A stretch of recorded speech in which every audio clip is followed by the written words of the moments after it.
ya kaunti ya Kajiado ni yubite kamiti ya MMCA 11 guthuthuria thitango 20 iria Mũikari umwe akinyetie mbunge-inĩ ya kaunti ya Kianda gavana Joseph Ole Lenku ahagũrwo. Kamiti no hetwo thikũ 60 cia gutabania cikaro na thutha ucio itare mbunge ya kaunti kana niagiriwe guthie na mbere na ndereti ya kũhagũra gavana. Mũikari wa Kajiado ũkũrĩkanĩte ta Musa Nain Tipape arenda gavana Lenku ahagũrwo akimucukira mahitia ma ũhũthĩri mũru wa wabici kuria atemanĩirio thitango 20.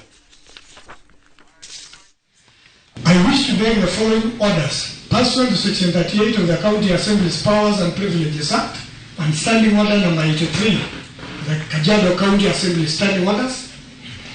that during the pendency of this consideration of the petition by the Hardware Committee,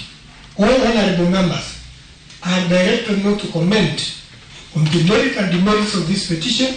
or otherwise discuss the substance of the petition in public, media, or